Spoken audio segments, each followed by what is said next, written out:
la gamme chromatique de Do. 1, 2, 3, 4.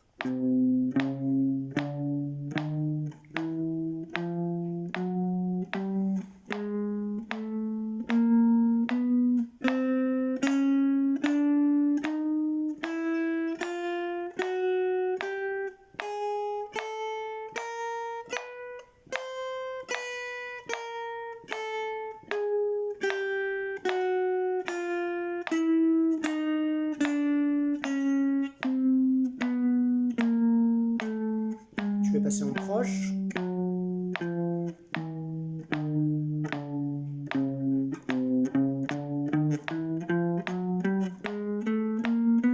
Et après, je passerai en double croche.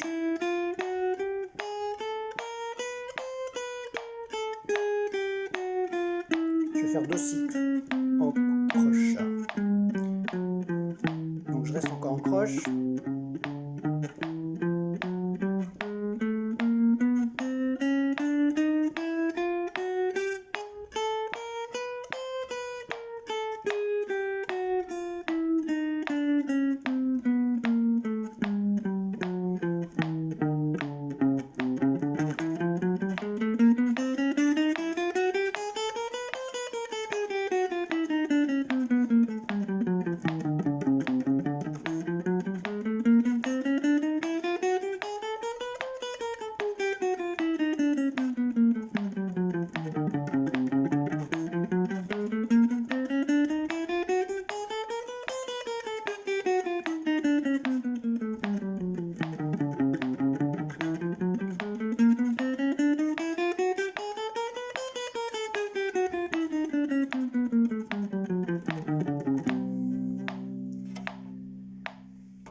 Alors, pour cet exercice, on va parler aussi de la partie théorique, je l'ai fait en noir, en croche, en double croche. En double croche, ça peut être compliqué pour certains d'entre vous.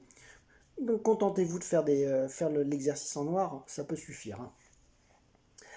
Alors, je montre déjà ce que j'ai fait au niveau de la position.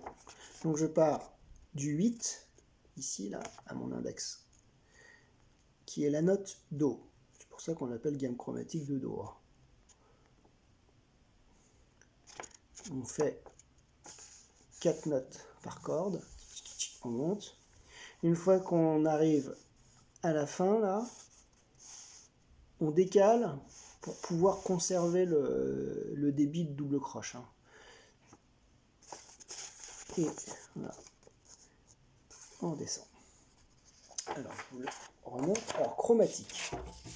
Qu'est-ce qu'un chromatisme?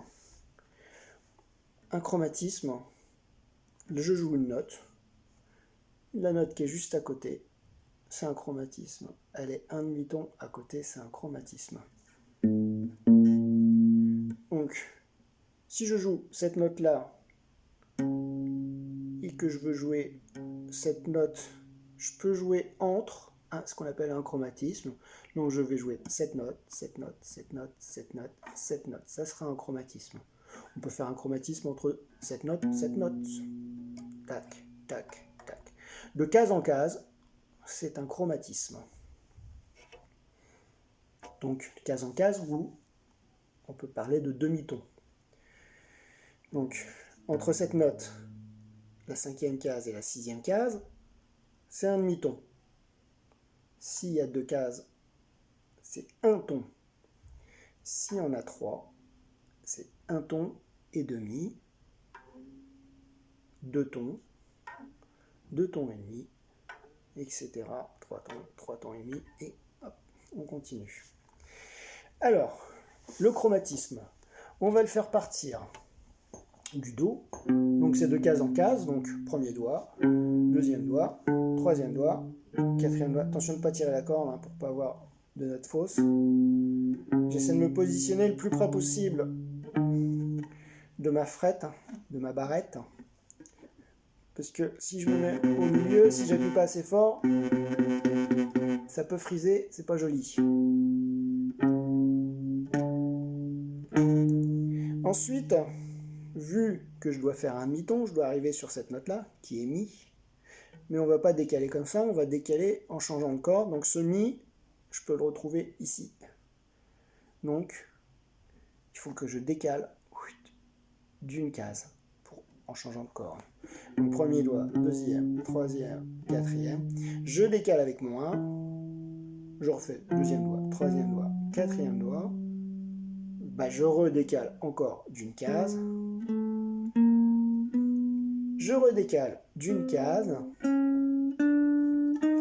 Et là, attention sur la corde de Si, on n'a pas besoin de décaler.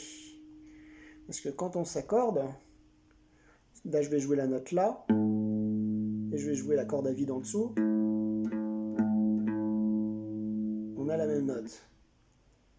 Si je mets mon doigt sur la cinquième case, deuxième corde, Ré, Ré.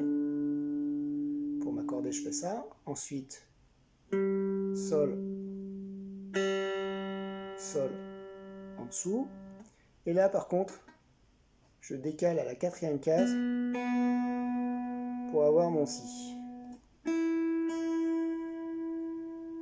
Donc, je m'aperçois que je ne suis pas super accordé, mais c'est pas grave pour le travail en gamme chromatique.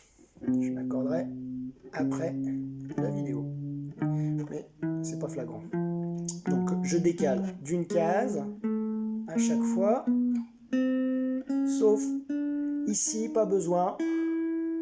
Donc, j'ai joué sur la corde de Sol 5, 6, 7, 8. Et là, je joue 5, 6, 7, 8.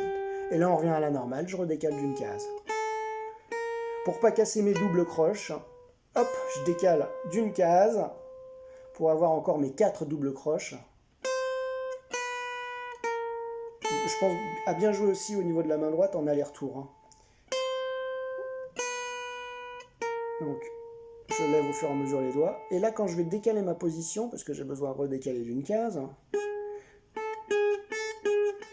je décale la main. Je décale pas, hop, je vais chercher, hop, hop, hop, que les doigts ils soient pas comme ça. Alors pareil, entre la corde de Si et la corde de Sol, on n'a pas besoin de créer de décalage pour avoir notre chromatisme. Je redécale d'une case. Et vu quand je monte, je fais pas... Ça c'est le meilleur moyen pour pas jouer correctement le phrasé. Hein.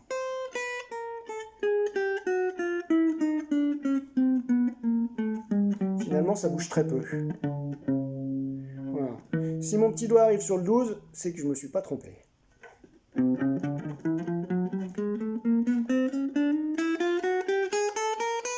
Et si j'ai moins, il arrive sur le 4, quatrième case, pareil, je ne me suis pas trompé. Parce qu'on peut se tromper, justement, entre ces deux cordes-là. J'essaie aussi, quand je fais mon chromatisme, d'avoir le talon de la main qui se pose bien sur les cordes au fur et à mesure et qui descend. Donc ce qui fait que quand je suis sur la dernière corde, mon talon il est vraiment posé à ce niveau-là. Ce qui me permet de contrôler les cordes. Parce que si je ne faisais pas cette descente de la main droite,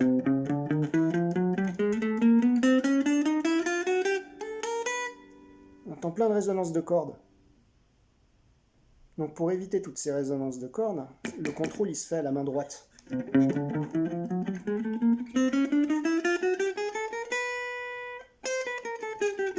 Et là quand je remonte, le contrôle se fait avec la main gauche aussi et la main droite.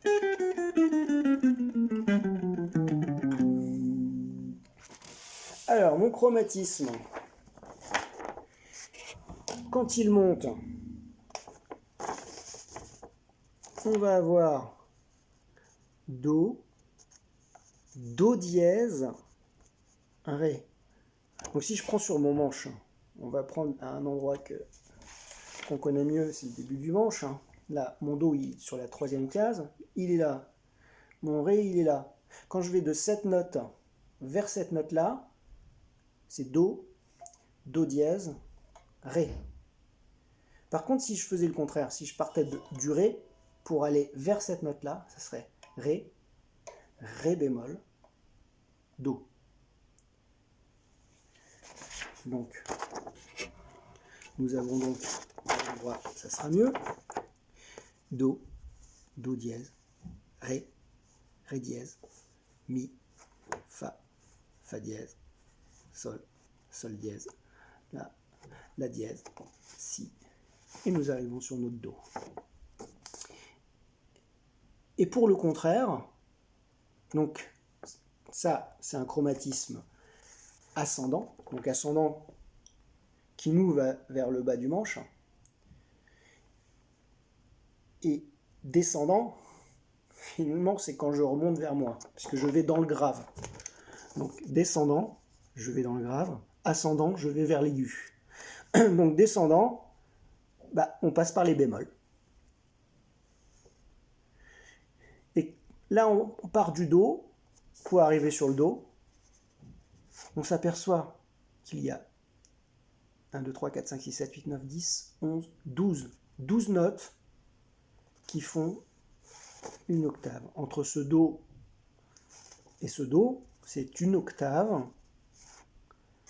Et j'ai 12 demi-tons. Ça, on peut le regarder sur le manche. Là, j'ai un double point qui symbolise le recommencement de mon manche. Donc, en mettant un coup de scie, je mets un coup de scie ici et je recolle ma tête ici. J'aurai les mêmes noms de notes ici que ici. C'est-à-dire que sur ma grosse corde, ma note qui est au premier point, donc sur ma corde de Mi, s'appelle Sol. Donc, en considérant que là, j'ai le recommencement de mon manche au double point, je vais jusqu'au premier point. Donc là, vous avez vu, je suis au premier point. Là, je suis au premier point à partir de mes 2 points. C'est la même note. Sol, Sol. Et si je calcule mes cases, 1, 2, 3, 4, 5, 6, 7, 8, 9, 10, 11, 12. 12 demi-tons pour avoir une octave, pour faire le tour de toutes mes notes. Donc notre musique à nous tourne sur 12 notes. Elle tourne avec des demi-tons. Il y a des musiques qui tournent avec des quarts de ton. Mais pas nous. Donc je vous l'expliquerai pas. Vous pourrez trouver ça dans la musique indienne, les quarts de ton. Après, on peut faire des quarts de ton dans les bends. Mais c'est pas tout à fait la même chose. On ne pourra pas faire d'harmonisation avec les quarts de ton. Est-ce que j'ai fait le tour de tout ce que je vais vous dire sur le chromatisme? Normalement, oui. Donc pensez à ces termes, demi-ton, c'est une case d'éloignement, un ton, et après, tac, tac, tac, ça c'est des chromatismes quand je vais de case en case, donc demi-ton en demi-ton. Je peux faire des chromatismes entre cette note-là et cette note-là. Donc, si je fais un chromatisme entre cette note-là et cette note-là, je ferai tout. Tam, pam, pam, pam, pam, pam, pam. Voilà. Ça, c'est un chromatisme. Chromatisme ascendant. Donc, je mettrai plein de dièses. Et chromatisme descendant, je mettrai des bémols. Mi, mi bémol, ré, ré bémol, do. Ça nous fait un exercice qui va nous faire travailler un peu la technique et quelque chose qui nous fait apprendre aussi un peu de théorie. Il y a des guitaristes solistes. Le guitariste actuel de Deep Purple, Steve Morse, utilise énormément de chromatisme dans son jeu. Donc il va faire des gammes et à l'intérieur de cette gamme, il inclut beaucoup de chromatisme. Écoutez son jeu, c'est très intéressant. C'est vraiment un des meilleurs guitaristes de la planète. Voilà, Steve Morse. de Deep Purple, mais il a fait d'autres choses avant Deep Purple. Il a joué dans Kansas, il avait son propre groupe. Et il a fait d'autres trucs. Donc à vous de regarder.